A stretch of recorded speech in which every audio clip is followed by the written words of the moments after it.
एक समय की बात है। एक समृद्ध नगर में विक्रम नाम का एक व्यापारी रहता था।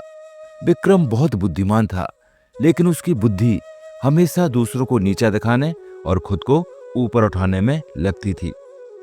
नगर में एक सीधा साधा गरीब ब्राह्मण रहता था, जिसके पास पूर्वजों की दी हुई एक अनमोल स्वर्ण मुद्रा थी। विक्रम की नजर उस ब्राह्मण की स्वर्ण मुद्रा पर थी।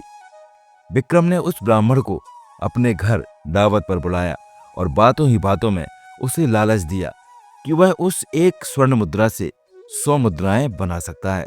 ब्राह्मण झांसे में आ गया और उसने अपनी इकलौती संपत्ति विक्रम को दे दी। कुछ दिनों बाद जब ब्राह्मण अपनी मुद्रा वापस मांगने आया, तो विक्रम ने साफ मना कर दिया और कहा, कैसी मुद्रा? तुम तो यहां सिर्फ भोजन करने आए थे। मामला राजा के दरबार में पहुंचा। विक्रम ने पहले ही गवाहों को पैसे देकर खरीद लिया था। अदालत में गवाहों ने झूठ बोला और बेचारा ब्राह्मण हार गया। उसे नगर से अपमानित करके निकाल दिया गया।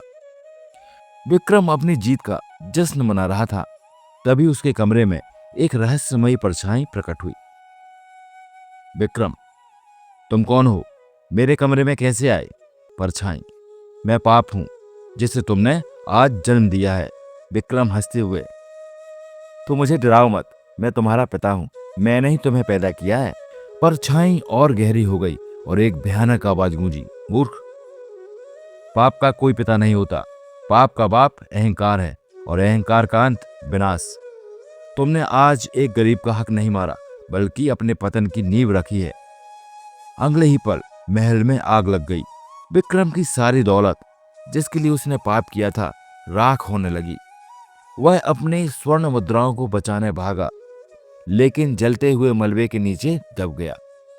मरते समय उसे एहसास हुआ कि जिस पाप को वह अपना गुलाम समझ रहा था, उसी ने उसे निगल लिया। इस कहानी से हमें सीख मिलती है।